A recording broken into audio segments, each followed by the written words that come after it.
السلام علیکم ورحمۃ اللہ وبرکاتہ۔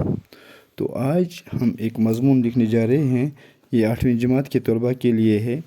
تو دیجیے شروع کرتے ہیں۔ اس کا عنوان ہے عید۔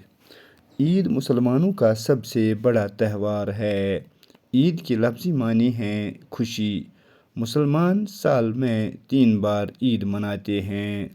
یہ ہیں بقر عید یا عید الاضحیٰ، چھوٹی عید، عید الفطر اور میلاد النبی صلی اللہ علیہ وسلم۔ رمضان کے روزے ختم ہوتے ہی عید الفطر یعنی چھوٹی عید منائی جاتی ہے۔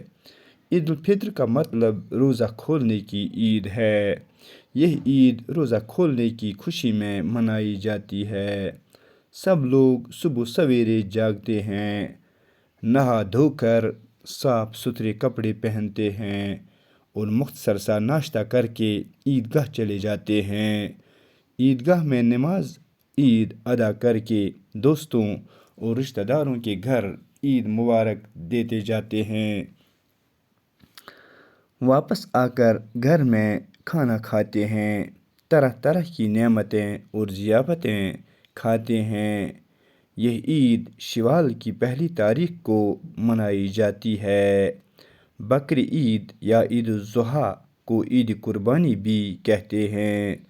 یہ دن حضرت ابراہیم علیہ السلام کی قربانی کی یاد میں منائی جاتی ہے۔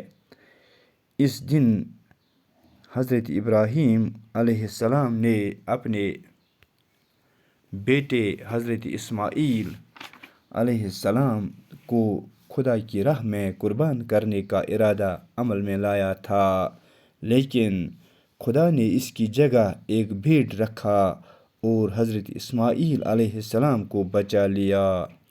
اس واقعہ کی یاد میں مسلمان لوگ بھیڑیں قربان کرتے ہیں اور باقی عیدوں کی طرح نماز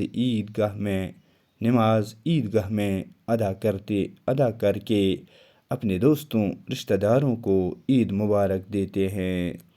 یہ عید الفطر کے بعد 2 ماہ اور 10 دن گزرنے پر منائی جاتی ہے۔ اس دن مسلمان فریضہ حج بھی ادا کرتے ہیں۔ عید میلاد النبی صلی اللہ علیہ وسلم، حضرت محمد صلی اللہ علیہ وسلم کی ولادت کے دن ان کی پیدائش کی خوشی میں منائی جاتی ہے۔ اس دن لوگ نماز عید پڑھنے کے علاوہ جلوس بھی نکالتے ہیں جس میں نعت خوانی کی جاتی ہے۔ عید خوشیوں کا تہوار بھی ہے اور فرائض کی یاد دہانی کا تہوار بھی۔ عید کے دن دھومیں منائی جاتی ہیں، بچے پٹاخے اور آتش بازی چلاتے ہیں، خوب مٹھائیاں کھاتے ہیں، نئے کپڑے پہنتے ہیں۔ عید کے دن مسلمان اپنے ہندو بھائیوں کے گلے بھی ملتے ہیں، انہیں دعوت بھی کرتے ہیں۔ یہ تہوار خیر و برکت کے ساتھ ساتھ رواداری اور ہم آہنگی کا تہوار بھی ہے۔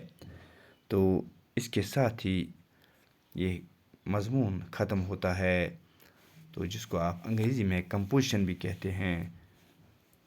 تو اللہ حافظ، السلام علیکم۔